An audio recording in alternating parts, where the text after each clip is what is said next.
BCB নির্বাচনে ১৯১ councillor নিয়ে চূড়ান্ত ভোটার তালিকা প্রকাশ করেছে নির্বাচন কমিশন। প্রাথমিক খসড়া তালিকায় বাদ পড়া ১৫ ক্লাবকে অন্তর্ভুক্ত করা হয়েছে।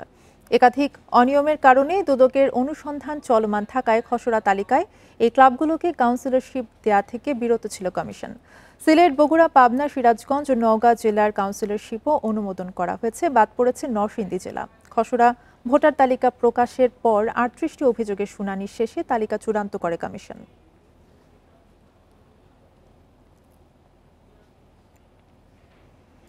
এ বিষয়ে আলোচনা করতে ইন্ডিপেন্ডেন্ট টেলিভিশনের বার্তা কক্ষ থেকে আমাদের সাথে যুক্ত আছেন সহকর্মী মাজহারুল ইসলাম। মাজহার, ভোটার তালিকা নিয়ে অনেক নাটক হয়েছে, শুনানি হয়েছে, শেষ পর্যন্ত চূড়ান্ত তালিকা কেমন হলো? দেখুন, যেটা আশা করা হচ্ছিল অথবা গতকাল যে ব্রিফ করা হয়েছিল নির্বাচন কমিশন থেকে তেমনটাই হয়েছে। তারা একটা আভাস দিয়েছিলেন যে ১৫টা ক্লাব নিয়ে ঝামেলা ছিল, যাদের কাউন্সিলরশিপ স্থগিত রাখা হবে না দেয়া হবে সে বিষয়ে সিদ্ধান্ত আসবে, সেই কথাই বলেছিলেন এবং তেমনটাই হয়েছে। আমরা দেখেছি যে লিস্টটা দেওয়া হয়েছে, সেখানে কিন্তু সবার নামই আছে। মানে ওই ১৫টা ক্লাব, যে ১৫টা ক্লাব নিয়ে একটা কোশ্চেন ছিল, দুদক সেই ১৫টা ক্লাবকে তদন্ত করতে বলেছিল, বিসিবিকে দেখতে বলেছিল, স্থগিত ছিল, সেটা শেষ পর্যন্ত আরও ভালোভাবে তদন্ত করার পর তাদেরকে রাখা হয়েছে।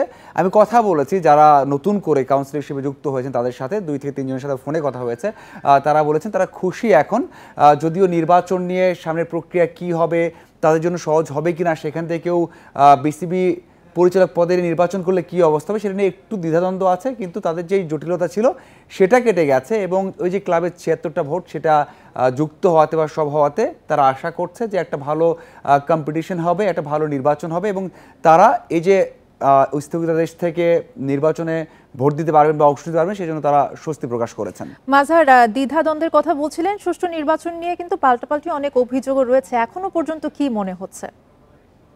দেখুন, এটা হয়তো শেষ পর্যন্তই চলবে। আমরা গতকাল যখন তামিম কথা বলেছেন, যাকে ভাবা হচ্ছে যে নেক্সট সভাপতি হওয়ার পথে একটু হলেও এগিয়ে আছেন, অন্যদিকে আজকে আর কথা বলেছেন ক্রীড়া উপদেষ্টা, তিনি বলেছেন যে আসলে নির্বাচন যখন হয় তখন এই কথাগুলো হবেই, এক পক্ষ আর এক পক্ষকে নিয়ে কথা বলবে, তবে ভিত্তিহীন এগুলো যে সরকারি হস্তক্ষেপ হচ্ছে অথবা কেউ প্রভাবিত করছে সেই সব নিয়ে কিন্তু ক্রীড়া উপদেষ্টা নিজে বলেছেন যে এটা আসলে ভিত্তিহীন বা অসত্য, এটা কোনোভাবেই মেনে নেওয়া যায় না, বা এটা যারা বলছেন এটা শুধুমাত্র নির্বাচনটাকে একটু আরও বেশি রং দেওয়ার জন্য বলছেন। অন্যদিকে তামিম ইকবাল বলেছিলেন যে আসলে যা দেখছেন তিনি এই ক্যারিয়ার জুড়ে বা এর আগে নির্বাচন দেখেছেন এমনটা দেখেননি। এক কথায় দুপক্ষ থেকে পাল্টাপাল্টি অভিযোগ আছে, কিন্তু এখন পর্যন্ত যেটা হচ্ছে সেটা ভালো হচ্ছে বলে মনে করেন ক্রীড়া উপদেষ্টা।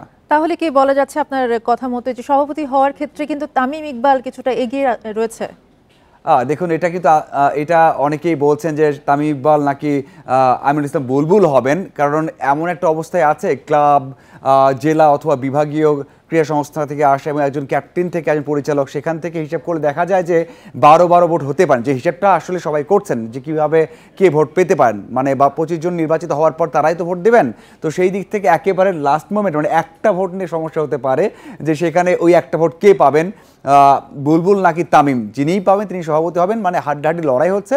এই বিষয়টাও ক্রীড়া উপদেষ্টা বলেছেন যে আসলে এইরকম নির্বাচন দেখেননি এবং সবাই যারা আমরা কাভার করছি, যারা খোঁজ খবর রাখছি, তারাও দেখছি যে আসলে এটা খুবই ভালো একটা লড়াই হবে এবং ভালো নির্বাচন হবে বলে আমরা মনে করছি বা সবাই মনে করছেন।